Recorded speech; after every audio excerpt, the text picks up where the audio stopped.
tidak ada lagi amir tunggal, tidak ada lagi hadraji. Semua merujuk kepada syuro alami yang 10. Itu yang menekan itu Maulana Sa'ad. Maulana Sa'ad menekan betul supaya tidak ada amir. Yang kedua, tidak ada baiat. Tidak ada baiat di Nizamuddin. Ini baiat ini lazim, biasanya ada di Nizamuddin. Mungkin banyak di sini juga ustadz-ustadz Maulana pernah baiat kepada Maulana Imam Hasan. Tapi setelah itu, setelah Maulana Imam Hasan meninggal, tidak ada lagi yang berhak memberikan baiat. Yang paling berhak sebetulnya Maulana Zubair. Tapi Maulana Zubair pun sami'na wa ata'na, tidak ada lagi baiat setelah itu. Maulana Sa'ad bersikeras supaya tidak ada baiat dan tidak ada amir. Diputus, tidak ada baiat, tidak ada amir. Dalam perjalanannya ini Maulana Inamul Hasan meninggal dunia. Pada saat itu juga, pada saat di musyawarah itu juga, langsung Maulana Sa'ad mengemukakan kebenciannya kepada Maulana Inamul Hasan. Di majelis itu tuh Maulana Inamul Hasan baru dikubur. Tapi di majelis itu Maulana Sa'ad katakan bahwa perusak usaha dakwah ada dua, Maulana Zakaria dan Maulana Inamul Hasan. Perusak usaha dakwah ada dua, Maulana Zakaria dan Maulana Inamul Hasan. Semua kaget. 95 baru meninggal dunia. Udah ada ucapan seperti itu. Semua orang katakan, kamu mau ngomong apa ini? Bicara apa kamu nih? Ini sebetulnya adalah istilahnya apa? Limpahan ya, luapan daripada yang dipendem-pendem dari sejak kecil, diluapkan di situ. Beliau katakan bahwa tabligh selama 30 tahun di bawah pimpinan Maulana Inamul Hasan telah banyak diselewengkan, telah dijadikan sebagai majlis hangkah zikir. Maka saat itu juga semua zikir-zikir ala hadrati Maulana Inamul Hasan dihentikan. Tidak ada lagi zikir jahar, tidak ada lagi zikir sama-sama, tidak ada lagi majlis zikir, tidak ada lagi ini. Beberapa Maulana diusir, termasuk Maulana Iftikharul Hasan, pamannya sendiri, uaknya sendiri diusir dari Nizamuddin. Nah, sehingga khilafat zikir yang tadinya sudah diberikan oleh Maulana Iftikharul Hasan diambil lagi oleh Maulana Iftikharul, dicabut dari Maulana Sa'ad. Maulana Sa'ad tidak punya ijazah baiat dari siapapun, ijazah zikir dari siapapun. Dan mulai saat itu kalau bapak-bapak dengar apa, santri-santri dengar bayan-bayan Maulana Sa'ad, anti kepada tasawuf, anti kepada tarekat. Sehingga kita ketika itu punya istilah, oh ini salafinya tabligh. Yang salafinya tabligh, karena memang anti. Tidak ada tarekat, tidak ada nih, tidak ada namanya guru mursyid. Guru mursyid, apa itu guru mursyid? Dia paling marah dengan guru mursyid, guru mursyid. Kenapa? Karena beliau tidak punya guru mursyid. Masalah beliau tidak, ini tarbiyah apa tarbiyah, tidak. Nah ini sampai ke apapun yang ketika itu berbau tasawuf, berbau zikir, berbau baiat itu semua disingkirkan. Kita sempat heran juga, karena dulu Maulana Sa'ad sebelum 96 namanya tidak begitu mencuat. Yang mencuat itu Maulana Zubair, karena Maulana Zubair kemana-mana selalu ikut dan selalu gantikan daripada doa ataupun musafahah Maulana Inamul Hasan. Maulana Sa'ad baru muncul 96, belum muncul dengan banyak pendukung dari kalangan mewat. Nah ini yang terjadi sampai ketika 96 di Jakarta, di Ancol itu, dengan bahasa bahwa saya akan bawa usaha dakwah ini kepada sunnah, kepada sirah sahabat, sunnah Nabi dan sirah sahabat. Beliau anti kepada 3 hadraji. Saya nggak mau ikut ini dan sebagainya. Dan tidak pernah dalam bayan Maulana saat itu menyebutkan hadraji Maulana Inamul Hasan. Bagi beliau hadraji itu 2, Maulana Ilyas, Maulana Yusuf saja. Hadraji Maulana ketika termasuk Maulana Harun kan, ketika menerjemahkan bayannya Maulana Sa'ad bilang hadraji. Pemahamannya Maulana Harun bahwa hadraji itu Maulana Inamul Hasan. Jadi dia sebutkan Hadraji Maulana Imam Hasan, langsung saat di sebelahnya marah. Oh, Hadraji ini bukan Hadraji dia, bukan Hadraji. Kaget Maulana Harun juga. Itu berkali-kali itu beliau sebut bahwa Maulana Imam Hasan bukan Hadraji. Maulana Imam Hasan bukan orang tabligh. Ini yang luar biasa. Itu membuat pada semua masih ada.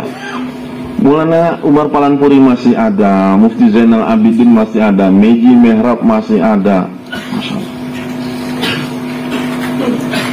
Waktu itu Meji Mehrab tidur di pangkuan saya, di pangkal saya. Beliau langsung bangun, nasihati Maulana Sa'ad. Menasihati betul-betul. Kamu ingat, kamu ini ingat. Walaupun dia orang tua sekali kan, Meji Mehrab. Dan itu semua orang sejaman Maulana Ilyas semua. Yang 10 orang itu sejaman dengan Maulana Ilyas, sejaman dengan Maulana Yusuf. Satu-satunya yang tidak sejaman dengan Maulana Ilyas dan Maulana Yusuf ya hanya Maulana Sa'ad saja. Beliau nafikan, tidak, saya tidak mau ikut.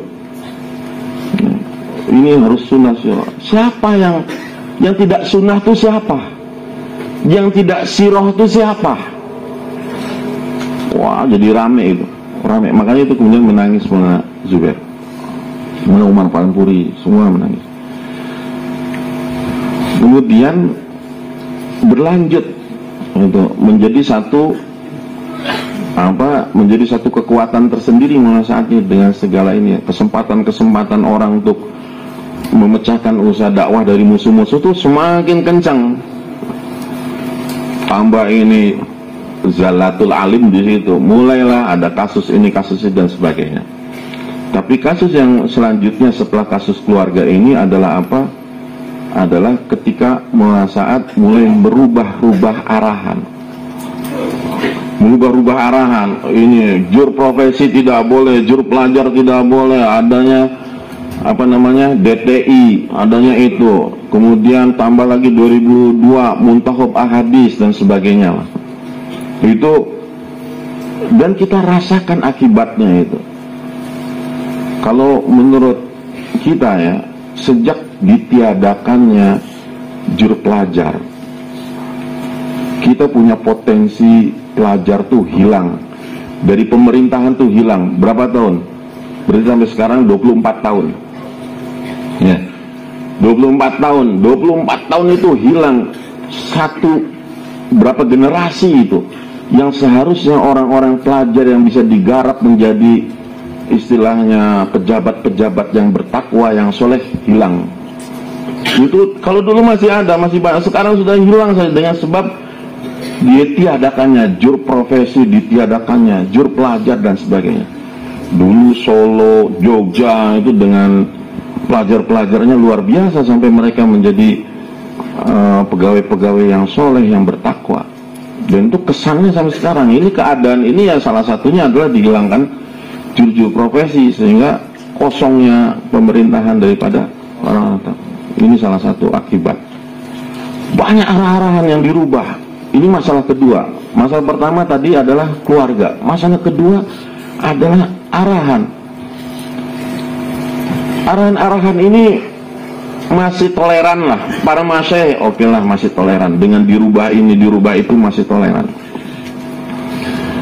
Nah, tapi ketika mulai bayan-bayan, statement-statement Maulana saat itu sudah nyerang ulama, nyerang pesantren-pesantren, imam-imam diserang, dan yang tidak pernah disentuh oleh para masyayikh tabligh disentuh semua.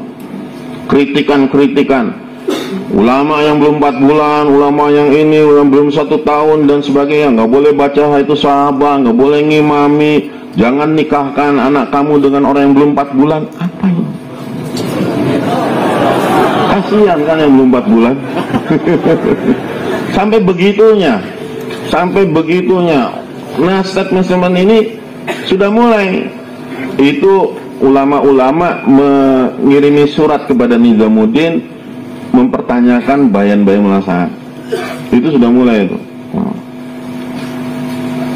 Akhirnya para masyayikh ini kan malu tablignya. dikritik begitu. Sepanjang sejarah tidak pernah ada kritikan-kritikan terhadap Bayan.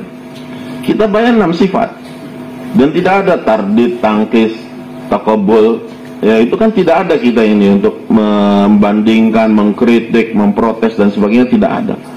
Ini diprotes sampai berlanjut akhirnya bayan-bayan itu adalah menyentuh kepada syariat, hukum-hukum, sampai kepada tata cara Hanafi dikritik, imam-imam mazhab dikritik, kemudian sahabat dikritik, gara-gara Utsman bin Affan nih akhirnya Madinah tidak menjadi ibu kota Islam. Wah. Dan Nabi